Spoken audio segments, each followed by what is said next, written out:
Hello friends. जैसे कि मेरे प्रीवियस वीडियो में आपने भगवान श्री कृष्ण के बारे में बहुत से ऐसे फैक्ट्स मैंने बताए हैं जो कि बहुत ही कम लोगों को पता थे।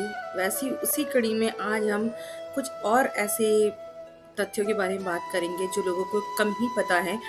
तो भगवान श्री कृष्ण के बारे में बहुत सारी रोचक कहानियां हैं, लेकिन हमें बहुत ही कम पता है क्योंकि भगवान श्री कृष्ण का एक बहुत वास्ट वास्ट रूप है।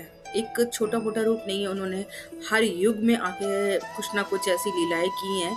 तो उसी कड़ी में भगवान श्री कृष्ण के बारे में अभी हम फिलहाल बात करेंगे, और आज हम उन्हीं के बारे में कुछ ऐसे ही कुछ तथ्य डिस्कस करेंगे जो अभी हमें बहुत कम पता है। तो चलिए शुरू करते हैं वीडियो। भगवान श्री कृष्ण भगवान विष्णु ने द्वापर युग में कृष्ण अवतार लिया था।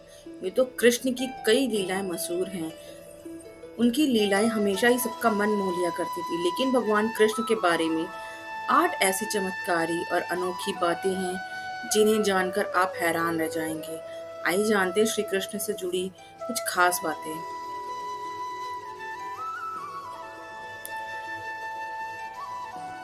भगवान श्री कृष्ण ने अवतार लिया था। जब भगवान श्री कृष्ण ने कृष्ण का अवतार लिया था, उससे पहले ही उन्होंने चमत्कार दिखाया था। अपने जन्म से पहले ही वह चतुर्भुज रूप में देवकी और वासुदेव के सामने प्रकट हुए थे। तब उन्होंने देवकी और वासुदेव से कहा था कि मैं आपके पुत्र के रूप में जन्म लेने वाला हूँ और मैं ही कंस का वध करूंगा। मेरे जन्म के साथ ही आप मुझे नंद जी के पास छोड़ आए। तब वासुदेव और देवकी ने उनके बालक रूप में प्रकट होने का आग्रह किया और कृष्ण बाल रूप धारण कर माता की गोद में आ गए।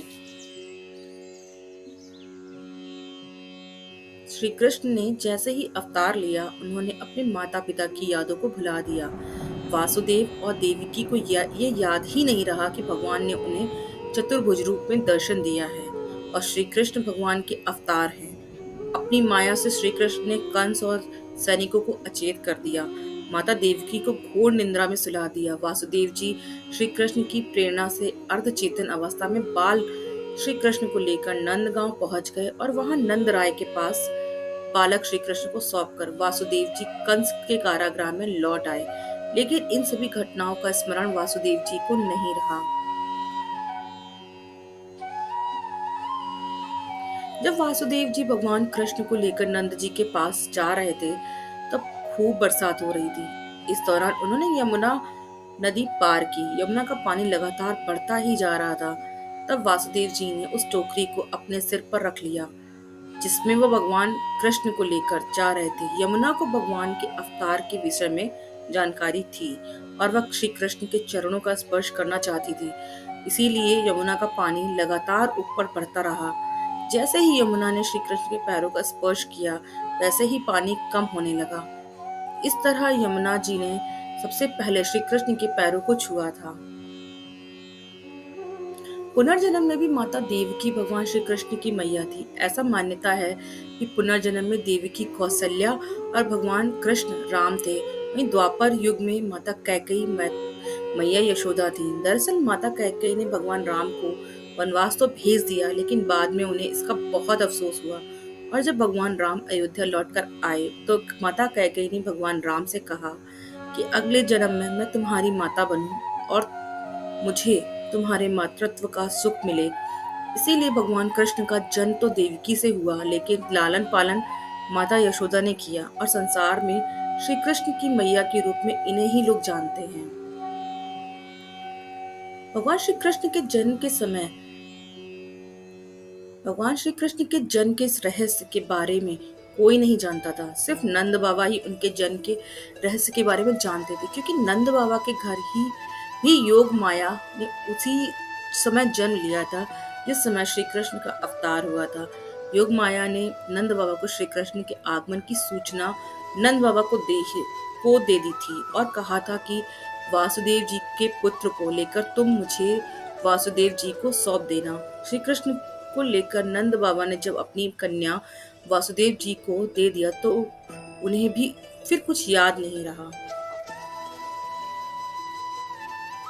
जब श्री कृष्ण का जन्म हुआ था, उस रात को कई बच्चों का जन्म हुआ था। कंस को जब ये पता चला कि देवकी ने 8वीं संतान को जन्म दिया है और वह बालक नहीं कन्या है, तो उसे हैरानी तो हुई। फिर भी मृत्यु भय से भयभीत कंस उस कन्या को भी मारना चाहा और उसने एक बड़ी चट्टान पर कन्या को पटक दिया, लेकिन कन्या चट्टान पर गिरने की बजाय आकाश में चली गई और अष्टभुजाओं वाली देवी के रूप में प्रकट हो गई। देवी ने कहा कि तुम्हें मारने वाला तो कोई और है और वह जन्म ले चुका है। कंस देवी के इस बात से और डर गया।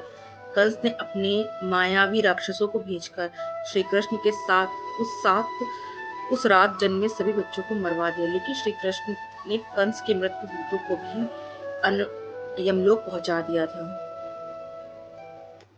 श्री कृष्ण के देह त्याग के बाद समुद्र में जब द्वारिका समा गई, तब पांडवों ने श्री कृष्ण के पोते वज्रनाभि को मथुरा का राजा बनाया। राजा वज्रनाभि ने यहाँ पर श्री कृष्ण की स्मृति में कई मंदिरों का निर्माण करवाया था।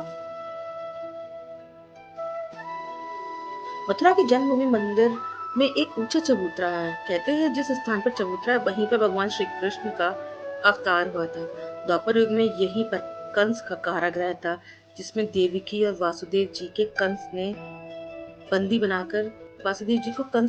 बनाकर रखा था। तो ये थे कुछ ऐसे फैक्ट्स जो बहुत ही कम लोगों को पता है।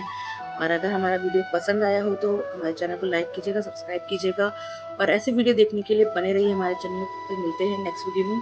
Thank you so much. जय श्री कृष्ण।